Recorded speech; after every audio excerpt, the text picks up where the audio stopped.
যেহেতু কুরবানি চলে এসেছে, তাই হযরত ইব্রাহিম আলাইহিস সালাতু ওয়াস সালামের পরীক্ষা আমি বিস্তারিত বলতে পারবো না। কুরবানি সংক্রান্ত কিছু বিষয় আমাকে অবশ্যই কথা বলতে হবে। এখন যে বিষয় কথা বলবো, কুরবানি শুধু আমাদের যুগে নয়, যুগে যুগে যত নবী আলাইহিস সালাতু ওয়াস সালাম এসেছে, যত রাসূল এসেছে, যত জাতি এসেছে, সব জাতি কুরবানি করেছেন। সুবহানাল্লাহ বলেন। এক এক জাতির কুরবানির সিস্টেম এক এক রকম ছিল। আমাদের কুরবানির সিস্টেম হচ্ছে হযরত ইব্রাহিমের পন্থা। হযরত ইব্রাহিম ইসমাইলকে উপস্থাপন করেছিলেন, ছুরির নিচে ফেলিয়ে জাবেহ করার চেষ্টা করেছিলেন, কিন্তু আল্লাহ পাক হযরত ইসমাইলকে কবুল করে উঠিয়ে আল্লাহ পাক জান্নাত থেকে একটি দুম্বা দিয়ে হযরত ইব্রাহিমের কুরবানিকে কবুল করেছিলেন। আল্লাহ পাক তাদেরকে ঘোষণা দিয়েছিলেন যে তারা আল্লাহর প্রিয় বান্দা, আল্লাহর প্রিয় নবী, তারা সত্যবাদী, আল্লাহর প্রত্যেকটা পরীক্ষায় তারা পাশ করেছেন। এই জাতি যতদিন থাকবে, পৃথিবী যতদিন থাকবে, ইব্রাহিমের এই নিদর্শনকে আল্লাহ পাক এই জাতির জন্য ওয়াজিব করে দিয়েছেন। সুবহানাল্লাহ পড়ে। হজে যাক আর না যাক, সামর্থ্য থাকলেই সেই বান্দাটা, সেই ব্যক্তিটা কুরবানি করতে হবে। যদি কুরবানি না করে, ফালা ইয়াকরাবান্না মুসাল্লানা, সে যেন ঈদগাহ মাঠে না আসে। মুহাম্মদ সাল্লাল্লাহু আলাইহি ওয়াসাল্লাম বর্ণনা করেছে। আমাদের বাবা আদি পিতা নাম হচ্ছে আদম আলাইহিস সালাতু ওয়াস সালাম। ওনার সময় কুরবানির কথা বলি, ওনার সময় জোড়া জোড়া সন্তান হতো। হযরত আদমের 40 জোড়া সন্তান ছিল। সুবহানাল্লাহ পড়ে। আমরা আদমের সন্তান, স্লোগান দিয়ে একটা হলেই যথেষ্ট, আর দরকার নাই। আবার যদি হয়, ইহুদিরা সিস্টেম করেছে 3টার উপরে নিতে পারবে না, সিজার করতে হবে। কিন্তু রাসূল করিম সাল্লাল্লাহু আলাইহি ওয়াসাল্লাম বলেছেন, যার সন্তান বেশি সে ঘরে তুমি বিয়ে করো। কারণ যে মহিলাটা সন্তান বেশি জন্ম দিতে পারে, আল্লাহ পাক ওই ঘরের ভিতরে সেই মহিলার কারণে রহমত আর বরকত দান করেন। সুবহানাল্লাহ। হযরত আদম আলাইহিস সালামের সময় সিস্টেম ছিল, তার একটা সন্তান আর একটা সন্তান, এক জোড়ার ছেলে আর এক জোড়ার মেয়ে বিবাহ হতো। বিবাহর সিস্টেম সে সময় থেকেই চলে এসেছে। একটা জোড়া ছিল, সেই জোড়া হচ্ছে হাবিল। সেই জোড়া একটা একসাথে একটা ছেলে হতো, একটা মেয়ে হতো। সেই জোড়ার আর একটা মেয়ের নাম হচ্ছে আকলিমা। আকলিমা ছিলেন অপরূপা সুন্দরী, এত সুন্দর, চোখ জুড়ানো সুন্দর। আরেক জোড়া হাবিল, তার সাথে একটা মেয়ে হয়েছিল, নাম ছিল লবুদা। লবুদা ছিল কুৎসিত এবং অশিক্ষিত, অসুন্দরী, একদম কুৎসিত, কালো, অসুন্দর দেখতে। এখন কাবিলের সাথে বিয়ে হবে লবুদার, আর হাবিলের সাথে বিয়ে হবে আকলিমার। সব জোড়া মেনে নিয়েছে, কিন্তু মানেনি কাবিল। কাবিল বলছে, আমার সুন্দরী বোন থাকতে আমি ওই কালো মেয়েরে বিয়ে করব? বাবা মানি না। অনেক সন্তান দেখবেন বাবার অনেক কথা মানে না। হযরত আদম বললেন, এটি আল্লাহর বিধান, তোমাকে পালন করতেই হবে। কই, তুমি তোমার আল্লাহকে বলো আমি আকলিমাকেই বিয়ে করব। হযরত আদম আলাইহিস সালাতু ওয়াস সালাম আল্লাহর কাছে প্রার্থনা করলেন। আল্লাহ রাব্বুল আলামিন আদমকে জানিয়ে দিলেন, আদম শোনো, তোমাকে একটা কথা বলি, এই 2 সন্তানের ভিতরে তুমি কোরবানি করার বিধান দিয়ে দাও। যার কোরবানি কবুল হবে সেই সুন্দরীকে বিয়ে করবে, আকলিমাকে বিয়ে করবে। যেহেতু এখানে একটা আপত্তি হয়েছে, হযরত আদম আলাইহিস সালাতু ওয়াস সালাম 2 সন্তানকে বললেন, তোমরা কুরবানি উপস্থাপন করো, যার কুরবানি কবুল হবে আল্লাহ রব্বুল আলামিন তার কুরবানি কবুল করলে তাকে আকলিমার সাথে বিয়ে দেওয়া হবে। হযরতে কাবিল, আদমের সন্তান কাবিল ছিল একজন কৃষি কাজ করালো। সেই সময়ের সিস্টেম ছিল যে যার কাজ করে সেগুলো আল্লাহর দরবারে উপস্থাপন করবে, পাহাড়ের উপরে উপস্থাপন করে রেখে আসবে, আর আকাশ থেকে একটা আগুন আসবে, আগুন এসে যার কুরবানি খেয়ে ফেলে দিবে আল্লাহ পাক তার কুরবানি কবুল করে নিবে। যার কুরবানি খেয়ে ফেলে দিবে। হাবিল ছিল একজন পশুপালক। কাবিল তার ফসল থেকে ভালো ফসল আল্লাহর জন্য উপস্থাপন করলো। হাবিল তার পশু থেকে একটা মোটা তাজা থেকে একটা ভেড়া আল্লাহর দরবারে উপস্থাপন করলো, পাহাড়ের মাঝখানে রেখে আসলো। আল্লাহ রাব্বুল আলামিন কোরআন শরীফের ভিতরে সুন্দর করে জানিয়ে দিয়েছেন, হাত্তা ইয়াতিনা বিকুরবানিন ফাতাকুলুন নার।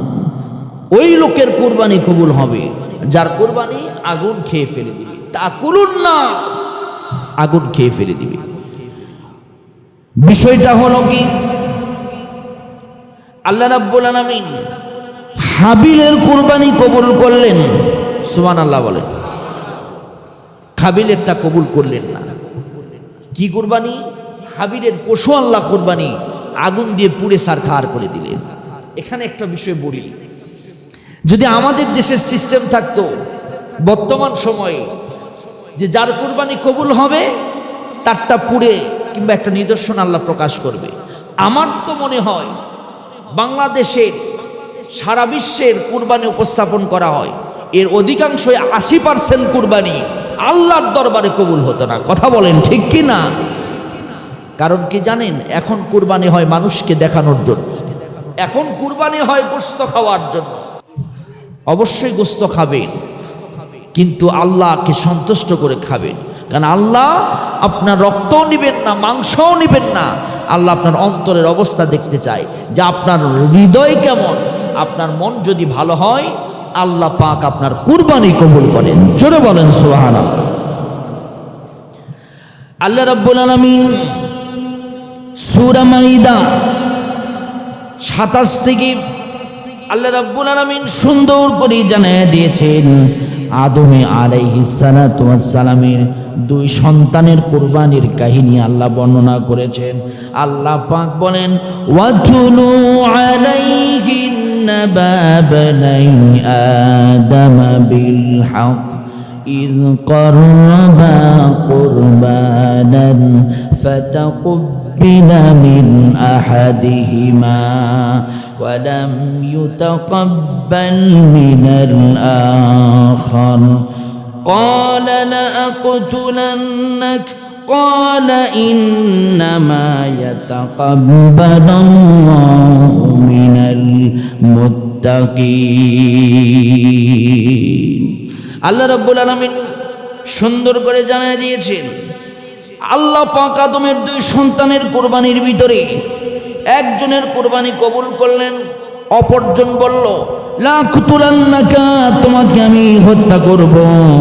অর্থাৎ কাবিল বলল, তোমার কুরবানি কবুল হয়েছে, কি হয়েছে? আমি আল্লাহর বিধানকে মানি না, আমি তোমাকে হত্যা করব। হযরত আদম আলাইহিস সালাতু ওয়াস সালামের সন্তান হাবিলকে কাবিল হত্যা করলো। বিশাল লম্বা ঘটনা, ওইদিকে আমি যাব না। একজন নারীকে কেন্দ্র করে আদমের সন্তান, আমাদের আদি পিতার সন্তান, আর একজন ভাইকে হত্যা করলো। পৃথিবীতে প্রথম হত্যা সংগঠিত হয়েছিল এই হাবিল আর কাবিলের হত্যা। কাবিল তার হাবিলকে হত্যা করে সে প্রতিশোধ গ্রহণ করলো। আল্লাহ রাব্বুল আলামিন সূরা মাইদার ভিতরে লম্বা করে বিশাল করে জানিয়ে দিয়েছেন, আল্লাহ পাক বলেন তাদের কুরবানি আমি আল্লাহ কবুল করে নিব। যাদের কুরবানি ইন্নামা ইয়াতাকাব্বালুল্লাহু মিনাল মুত্তাকিন মুত্তাকিন, যারা মুত্তাকি হবে তাদের কুরবানি আমি আল্লাহ কবুল করে নিব। জোরে বলেন সুবহানাল্লাহ। এই ঘটনা থেকে কিছু শিক্ষা আছে। কি শিক্ষা? প্রথম নাম্বার শিক্ষা হচ্ছে ভাই ভাই দ্বন্দ্ব করা যাবে না। কি শিক্ষা বলেন তো? প্রথম নাম্বার শিক্ষা কি? সবাই কথা বলেন, প্রথম নাম্বার শিক্ষা কি? ভাই ভাই দ্বন্দ্ব করা যাবে না। ভাই ভাই দ্বন্দ্ব করলে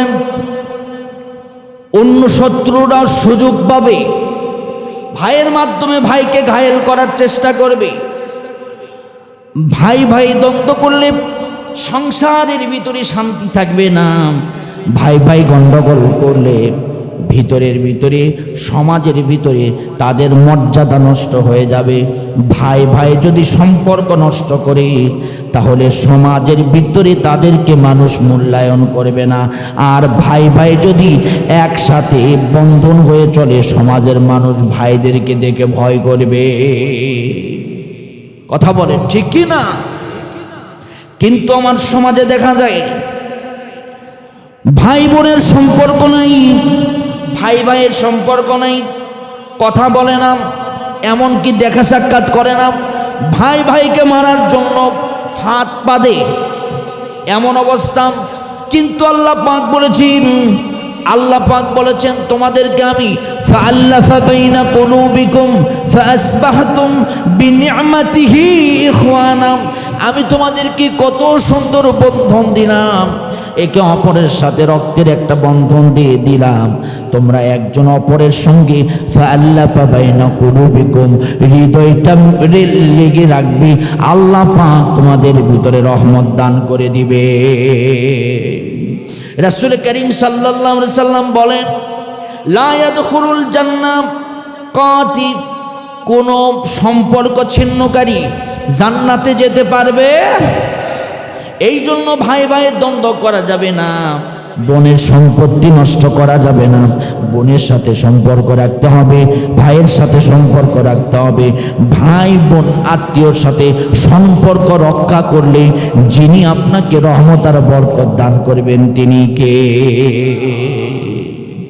তিনি হলেন আল্লাহ।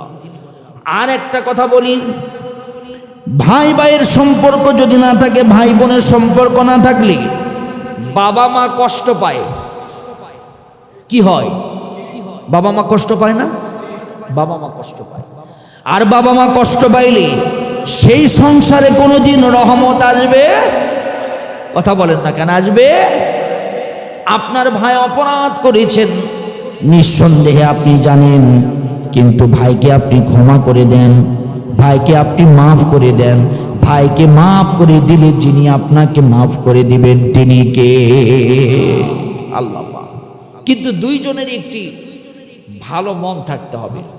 একজন চাইবে আর একজন চাইবে না, তাহলে কিন্তু সম্পর্ক বিল্ড আপ হবে না। সম্পর্ক যদি বিল্ড আপ হতে হয় একে অপরের মন মানসিকতা এরকম বড় হতে হবে। আজকাল ভাই ভাইয়ের দ্বন্দ্ব হওয়ার মূল কারণ হচ্ছে নারী। কথা বলেন না কেন ঠিক কি না? ছোটকালে যখন দুই ভাই একসঙ্গে ঘরের ভিতরে থেকেছে, কেউ কাউকে ছাড়া খায় নাই, কেউ কাউকে ছাড়া ঘুমায় নাই, কিন্তু যে ঘরের ভিতরে নারী ঢুকছে আর অশান্তি শুরু হয়েছে। এক নাম্বার নারী হলো ফিতনার কারণ, দুই নাম্বার নারী হলো প্রশান্তির কারণ, তিন নাম্বার নারী হলো রহমতের কারণ। জোরে বলেন সুবহানাল্লাহ। এখন নারীকে আপনি যেভাবে ব্যবহার করেন, যদি দ্বন্দ্বের কারণ মনে করেন তাই করবে নারী, আর যদি মনে করেন নারী হলো রহমত, তাহলে নারীকে আপনি সেই ট্রেনিংয়ে বড় করবেন, তাহলে ভাই ভাইয়ের সম্পর্ক সুন্দর হবে। ভাই ভাইয়ের সম্পর্ক সুন্দর হলে আল্লাহর রহমত প্রত্যেকটা পরিবারের উপর নাজিল হবে। সুবহানাল্লাহ বলে। দুই নাম্বার শিক্ষা হলো পৃথিবীতে প্রথম হত্যা সংগঠিত হয়েছে নারীর কারণে। আজও যে হত্যাগুলো সংগঠিত হয় তিনটা কারণে। এক নাম্বার হলো নারীর কারণ, 2 নাম্বার ক্ষমতার কারণ, 3 নাম্বার প্রভাব প্রতিপত্তির কারণ। এই 3টা কারণে আজকে সমাজের ভিতরে হত্যা, মারামারি, হানাহানি, কাটাকাটি, একে অপরকে ইনসাল করা আজকে সমাজের ভিতরে ঢুকেছে। আল্লাহ রাব্বুল আলামিন বলেন, কেউ যদি একজন মানুষকে হত্যা করেন, সে যেন সারা পৃথিবীতে হত্যা করল।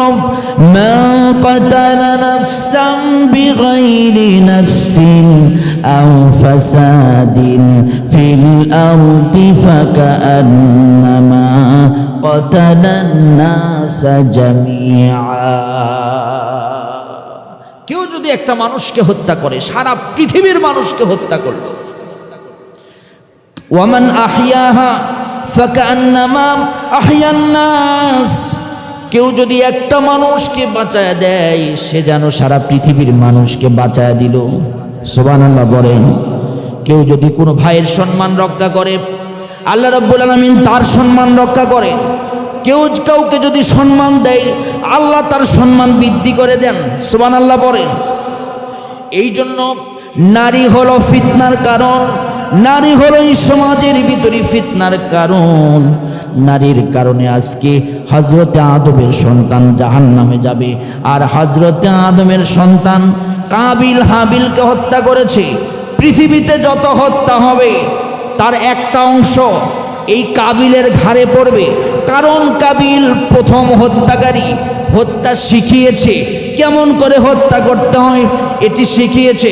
এখান থেকে একটা শিক্ষা হলো, কেউ যদি কোনো খারাপ কাজের উদ্বোধন করে, যত গুনাহ হবে একটা অংশ তার ঘাড়ে পড়বে। আর যদি কেউ কোনো ভালো কাজের উদ্বোধন করে, ভালো কাজে সহযোগিতা করে, ভালো কাজে নিজেকে মনোনিবেশ করে, যত ভালো কাজের সওয়াব হবে একটা অংশ অটোমেটিকলি তার আমলনামায় ঢুকে যাবে। তাহলে আমরা ভালোর সাথে না খারাপের সাথে? ভালোর সাথে থাকতে হবে, তাহলে আপনার আমলনামায় সওয়াব ঢুকতেই থাকবে অটোমেটিকলি ভাবে। সুবহানাল্লাহ পড়ে। লম্বা কথা। এরপরে আরেকটা শিক্ষা হলো, সব সময় আল্লাহকে ভয় করতে হবে। নারীর ক্ষেত্রে ভয় করতে হবে কাকে? কথা বলেন না কেন? কাকে? আল্লাহ রাব্বুল আলামিন সুন্দর করে বলেছেন, ফাত্তাকুন, রাসূল বলেছেন ফাত্তাকুন নিসা ওয়াত্তাকুদ দুনিয়া ফাত্তাকুন নিসা। তোমরা দুনিয়াকে ভয় করো আর নারীকে ভয় করো, কারণ নারী অনেক সময় জাহান্নামের যাওয়ার কারণ। আল্লাহ পাক সুন্দর করে সন্তান সন্ততির ব্যাপারে আল্লাহ পাক বলেন, ফিতনা শব্দ ব্যবহার করেছেন। আওলাদুকুম ফিতনা, তোমার সন্তান সন্ততি ফিতনার কারণ হতে পারে, তোমার স্ত্রী তোমার জন্য ফিতনার কারণ হতে পারে। আল্লাহ পাক অন্য জায়গায় বর্ণনা করেছেন। আল্লাহ পাক বলেন, যুইনা লিন-নাসি হুব্বুশ শাহাওয়াতি মিনান নিসাই ওয়াল বানিন ওয়াল কানাতিরিল মুকান্তারাতি মিনাজ যাহাবি ওয়াল ফিদ্দা। আল্লাহ নবীর পক্ষ থেকে কুরবানি উপস্থাপন করা হলো। উপস্থাপন করার পর আল্লাহ রাব্বুল আলামিন ওই সেই সময়ের সিস্টেম পুরো সারখার করে দিবে, যার কুরবানি কবুল হবে। আল্লাহ পাক হযরতে ইলিয়াসের কুরবানি আল্লাহ কবুল করলেন। জোরে বলেন সুবহানাল্লাহ। ইলিয়াস বলল, তোমাকে বলেছিলাম না আমি সত্য নবী? তারা বলল, মানি না। যখন বিচার নিজের পক্ষে না হয়, দেখবেন যে তাল গাছ আমার, বিচার মানি কিন্তু তাল গাছ আমার। বলছে মানি না। আল্লাহর কাছে ইলিয়াস আলাইহিস সালাতু ওয়াস সালাম দোয়া করলেন, আল্লাহ রাব্বুল আলামিন অনাবিক্য, দুর্ভিক্ষ এবং বৃষ্টি দিয়ে আল্লাহ জাতিকে ধ্বংস করে দিলে। আল্লাহ বলে না মানলি, কিন্তু আল্লাহ পাক ওদের না মানার প্রক্ষান্তরে আল্লাহ বৃষ্টি দিয়ে ওদেরকে ধ্বংস করলেন। আর আল্লাহ পাক ইলিয়াসের কুরবানিকে কবুল করে আল্লাহ পাক তাকে অক্ষত এবং প্রতিষ্ঠিত রেখে দিলেন। সুবহানাল্লাহ বলেন। অনেকে ইলিয়াসের কুরবানি কবুল হওয়ার কারণে অনেকে ইলিয়াস আলাইহিস সালামের উপরে ঈমান আনল। হযরতে নূহ আলাইহিস সালাতু ওয়াস সালামের যুগের কুরবানি। হযরতে নূহ 950 বছর দাওয়াত দিল, মাত্র 40 জোড়াম 80 জন মানুষ দাওয়াত কবুল করলো। 950 বছর, 950 বছর কি বলেছিল? বলেছিল লা ইলাহা ইল্লাল্লাহ, কেউই মানানে নাই। হযরতে নূহ আলাইহিস সালাম বিরক্ত অনুভব করে দোয়া করলেন। প্রত্যেকটা নবী হলো মুস্তাজাবুদ দাওয়া, একটা করে দোয়া কবুল হয়। হযরতে নূহ বললেন, আল্লাহর পারতেছি না, 950 বছর হয়ে গেল, তুমি এই জাতিকে ধ্বংস করে দাও। আল্লাহ রাব্বুল আলামিন বললেন, নূহ তুমি একটা নৌকা বানাও, একটা কিস্তি বানাও, এই নৌকার উপরে তোমার ঈমানদারদেরকে উঠায় নাও, আর আমি আল্লাহ রাব্বুল আলামিন প্লাবন দিয়া, বৃষ্টি দিয়া এই জাতিকে ধ্বংস করব। জাতির কাছে দাওয়াত উপস্থাপন করলো। সবাই বলল, আমরা পাহাড়ি এলাকার মানুষ, আমাদেরকে কোনো বৃষ্টি কোনো কিছু ধরতে পারবে না। আল্লাহ পাক কেমন বৃষ্টি দিলেন, পাহাড়গুলোকে একদম পাহাড়গুলোকে পানির নিচে দিলেন। মাত্র 40 জোড়া মানুষ, 80 জন যারা নূহ আলাইহিস সালামের উপরে ঈমান এনেছিল, আল্লাহ পাক ওই কিস্তিকে আল্লাহ রক্ষা করে রব্বুল আলামিন নূহ আলাইহিস সালাতু ওয়াস সালামের জাতির সব লোককে ধ্বংস করলেন। মাত্র 80 জন যখন বেঁচে থাকলেন, আল্লাহ পাক যখন এই প্লাবনকে আমার দূরীভূত করে দিলেন, শেষ করে দিলেন, আল্লাহর শুকরিয়া আদায় করে হযরতে নূহ আলাইহিস সালাতু ওয়াস সালাম পাহাড়ের উপরে আল্লাহকে খুশি করবার জন্য আল্লাহ এত বড় একটা বিপদ থেকে মাত্র 80 জনকে বাঁচায় দিয়েছ। এই 80 জনের পক্ষ থেকে আল্লাহর দরবারে কোরবানি উপস্থাপন করলেন। আল্লাহ পাক তাদের কুরবানি কবুল করলেন। সুবহানাল্লাহ বলেন। হযরতে মূসা আলাইহিস সালাতু ওয়াস সালামের যুগের কুরবানি। হযরতে মূসা আলাইহিস সালাতু ওয়াস সালামকে অত্যাচার করতে করতে যখন নীল নদ পার হয়ে মূসা চলে গেলেন, আল্লাহ পাক যখন মূসাকে নীল নদের ভিতরে, লোহিত সাগরের ভিতরে রাস্তা বানিয়ে দিলেন। সুবহানাল্লাহ পড়ে। বিশাল লম্বা ঘটনা। আল্লাহ পাক ফেরাউনের হাত থেকে মূসাকে রক্ষা করে যখন ওই নীল নদের ভিতর থেকে 12টা রাস্তা বের করে মূসার জাতিকে যখন আল্লাহ পাক ওই পাদদেশে কবুল করলেন, হযরতে মূসা বললেন, আল্লাহর জন্য কুরবানি করা দরকার, কারণ আল্লাহ পাক এত বড় বিপদ থেকে আমাদেরকে বাঁচায় দিয়েছে। নূহ আলাইহিস সালাম, মূসা আলাইহিস সালাম কুরবানি উপস্থাপন করলেন। যিনি কবুল করলেন তিনি কে? আল্লাহ পাক। এরপরে হযরতে ইব্রাহিম আলাইহিস সালাতু ওয়াস সালাম হযরত ইসমাইলকে কুরবানি করার স্বপ্ন দেখলেন। আল্লাহ পাক কোরআন শরীফের ভিতরে সুন্দর করে সেই কথাগুলো জানায় দিয়েছেন। স্বপ্নে যখন দেখলেন, স্বপ্ন দেখে কয়েকটা দুম্বা কুরবানি করলেন, কিন্তু কুরবানি কবুল হলো না। আল্লাহ পাক অবশেষে বললেন, তোমার প্রিয় বস্তু তুমি আল্লাহ রাস্তায় কুরবানি করো। হযরত ইব্রাহিম আলাইহিস সালাতু ওয়াস সালাম চিন্তা করলেন, আমার প্রিয় বস্তু কি? প্রিয় বস্তু হলো, এই প্রিয় বস্তু খুঁজতে খুঁজতে দেখলেন আমার সবচেয়ে প্রিয় বস্তু হলো হযরত ইসমাইল আলাইহিস সালাতু ওয়াস সালাম। হযরত ইব্রাহিম আল্লাহর কাছে দোয়া করেছিলেন, সন্তান ছিল না। সন্তান পাওয়ার জন্য আল্লাহর কাছে 100 বছর দোয়া করেছিলেন, রব্বি হাবিলি মিনাস সালিহিন ফাবাশশারনাহু বিগুলামিন হালিম। 100 বছর দোয়া করেছিলেন। সুবহানাল্লাহ পড়ে। আমাদের জাতির পিতা ইব্রাহিম যদি 100 বছর পর সন্তান পায়, আমরা জাতির সন্তান হিসেবে আমাদের ধৈর্য হারা হওয়া যাবে, কিন্তু 3-4 বছর পরে ধৈর্য হারা। হুজুর আমার সন্তান হয় না, ডাক্তার আমার সন্তান হয় না। এমনও জালেম আছে, এমনও পুরুষ আছে 3-4-5 বছরের সন্তান না হলে বউ তালাক দেয়। তোর মতো অজাত কুজাত মাইয়ের বিয়ে কইরা আমি সন্তান পাই না। এমনও বাবা মা আছে সন্তান না হওয়ার কারণে বউ তালাক দিতে উৎসাহিত করে, আছে না নাই? স্ত্রীর সমস্যা না পুরুষের সমস্যা সেটা কে জানে? কোনো সমস্যার কথা বলবো না, আল্লাহর কাছে দোয়া করতে থাকেন। সন্তান দেওয়ার মালিক দুনিয়ার কেউ নয়, সন্তান দেওয়ার মালিক একজন। আওয়াজ তুলে বলেন তিনি কে? আল্লাহ হলো সন্তান দেওয়ার মালিক। আপনি কেন স্ত্রীর দোষ দিচ্ছেন? দোয়া করতে থাকেন, রব্বানা হাব লানা মিন আজওয়াজিনা ওয়া যুররিয়াতিনা কুররাতা আ'য়ুনিন ওয়াজআলনা লিল মুত্তাকিনা ইমামা। সুবহানাল্লাহ পড়ে দোয়া করে, রব্বি হাবলি মিনাস সলিহিন দোয়া করেন। দিবেন কে? অনেকে দেখবেন বিরক্ত হয়ে বাবার দরবারে যায়, মাজারে যায়, দরগায় যায়। আমার নিজের চোখে দেখা, মাজারের ধুলা খাইছে সন্তান হওয়ার জন্য। এরকম পাগলা আছে না নাই? স্ত্রীর ধুলা খাওয়ায় লিবান নষ্ট করায়, মাজারের বাবার পা ধুইয়া খায়। আগলা বাবা পাগলা বাবার কাছে গিয়ে বলে একটা সন্তান দাও। আবার অনেকে সন্তান দেওয়ার জন্য একদম দরবার খুলে বসে। আমি বলবো দুনিয়ার কেউ সন্তান দিতে পারে না। এই আকীদা যাদের থাকবে তারা ঈমান হারা। কথা কন না কেন? ঠিক কি না?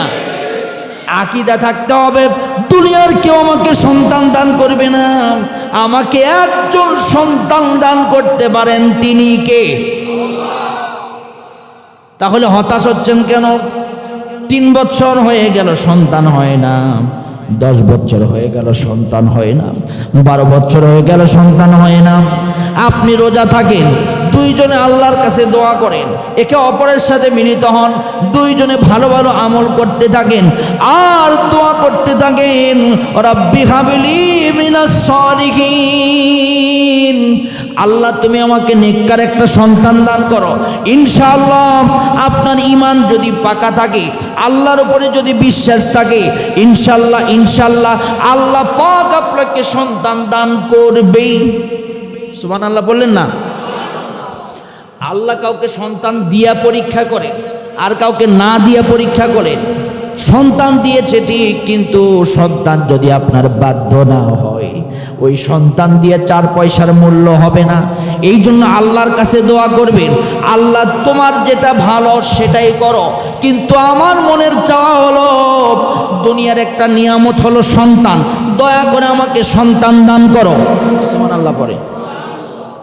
এমন সন্তান দিছে দিনে 3 বার করে কাঁদতে হয়, এরকম সন্তানের চাইতে না হওয়াই ভালো।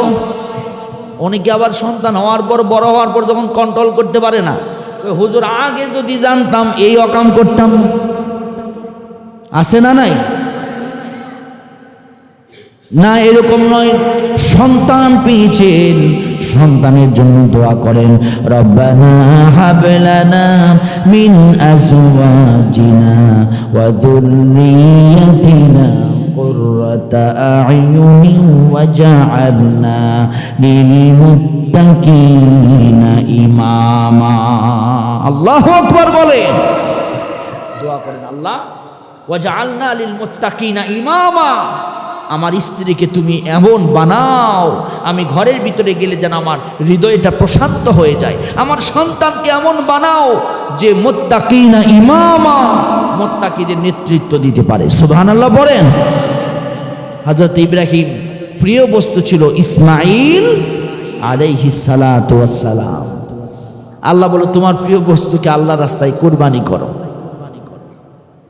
এখন আমাদেরকে যদি আল্লাহ বলে প্রিয় জিনিস মিম্মা তুহিব্বুন, আল্লাহ বলছে প্রিয় জিনিস তুমি আল্লাহর রাস্তায় কুরবানি করো, আল্লাহর রাস্তায় দাও তুমি প্রিয় জিনিস। কিন্তু আমরা দিতে চাই না প্রিয় জিনিস, প্রিয় জিনিস দিতে চাই না। যত সেরা নোট দেখবেন মসজিদে এসে দেয়, যেটা চলবে না, অসল, যে টাকা পড়লে ঠাক করে শব্দ হয়, ওটাই আল্লাহ রাস্তায় দেয়। বুকে হাত দিয়ে বলেন তো 5 টাকা কি আপনার কাছে প্রিয়? কয় টাকা প্রিয়? আমাদের দেশে সর্বোচ্চ কত টাকার নোট? সভাপতি সাহেব কত টাকার নোট? প্রিয় কি 1000 না 5 টাকা? কয় টাকা? কথা কর না কেন, কয় টাকা? তাহলে আল্লাহ বলছে মিম্মা তুহিব্বুন। হাফেজ সাহেবদেরকে জিজ্ঞাসা করেন, আল্লাহ বলছে লান তানাওয়ালুল বিররা হাত্তা তুনফিকু মিম্মা তুহিব্বুন। তোমার প্রিয় জিনিসটা আল্লাহর রাস্তায় উপস্থাপন করো। এখন 5 টাকা আল্লাহর রাস্তায় উপস্থাপন করে বলতেছেন রব্বানা জলামনা, 100 রকম দোয়া করেন, 600 রকম চান, আল্লাহ কি দিবে নাকি? কথা কর না কেন, আল্লাহ দিবে? আল্লাহকে খুশি করলে আল্লাহ আপনাকে খুশি করবে। আপনার যদি 1000 টাকা প্রিয় হয়, ওই 1000 টাকার মহব্বত আপনার ভিতরে থাকবে না। কারণ আপনার জীবনে আপনার সম্পদ ক্রয় করেছেন, বিনিময়ে দিয়েছেন আল্লাহ আপনাকে জান্নাত। এখন আপনি যদি 5 টাকা দিয়ে বলেন আল্লাহ খুশি থাকো, আপনাকে 5 টাকার মতোই নিয়ামত আল্লাহ দিবে। কথা কর না কেন ভাই? এখন আপনি যেভাবে আল্লাহকে ব্যবহার করতে চাবেন আল্লাহ ওর চাইতে বেশি দিবে। কিন্তু আপনার হৃদয় উদার হলে আল্লাহ আপনাকে ঢেলে দিবে। আল্লাহ বলেন কোন বান্দা যদি হেঁটে হেঁটে আমার দিকে আসে, আমি তার দিকে দৌড়ায় যাই। সুবহানাল্লাহ বললেন না? কেউ যদি দৌড়ায় যায়, আল্লাহ বলেন বিদ্যুতের গতির মতো আল্লাহ তার কাছে পৌঁছায় যায়।